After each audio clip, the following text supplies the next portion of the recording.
ஆடிப்பெருக்கு என்ன சிறப்பு? தாலி கயிறு மாற்ற உகந்த நேரம் எது? ஆடிப்பெருக்கு என்பது நிலத்திற்கும் பூமியை செழிக்க வைக்கும் நீர்நிலைகளுக்கும் நன்றி செலுத்தும் ஒரு புண்ணியமான நாளாகும். இந்த நாளில் காவேரியில் புனித நீராடினால் பாவம் போகும், செல்வ வளமும் ஆரோக்கியமும் பெருகும். ஒருமுறை கங்கை நதி தன்னுடைய பாவங்களை போக்க கிருஷ்ண பகவானிடம் சென்று வழி கேட்டது. கிருஷ்ணர் காவேரி ஆற்றில் கலக்க சொன்னார். காவேரி ஆறு கிருஷ்ணனிடமிருந்து பாவங்களை போக்கும் சக்திகளை பெற்றது. அதனால் சந்தோஷமாக விஷ்ணு இருக்கும் இடங்களுக்கு சென்றது. ஸ்ரீரங்கப்பட்டினம், சிவசமுத்திரம், ஸ்ரீரங்கம் போன்ற இடங்களுக்கு போய் ரங்கநாதரை வணங்கியது.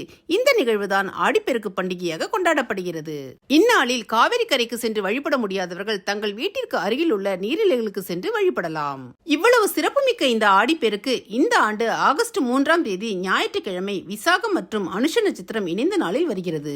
அனுஷ நட்சத்திரம் சனி பகவானுக்கு உரியதாக இருந்தாலும் இந்நாளில் மகாலட்சுமி தாயை வழிபடுவதால் செல்வ வளம் பெருகும். ஆடிப்பெருக்கு அன்று பெண்கள் தங்கள் கணவருக்கு நீண்ட ஆயுள் கிடைப்பதற்காக புது தாலி கயிறு மாற்றுவது சிறப்பாகும். தாலி கயிறு மாற்ற உகந்த நேரம் ஆடிப்பெருக்கு அன்று காலை 7:45 மணி முதல் 8:45 வரை உள்ளது. அல்லது அதிகாலை பிரம்ம முகூர்த்த நேரத்திலும் மாற்றிக்கொள்ளலாம். இந்த நாளில் தங்கம் உள்ளிட்ட சொத்துக்கள் வாங்கினால் பல்கி பெருகும் என்பது நம்பிக்கை.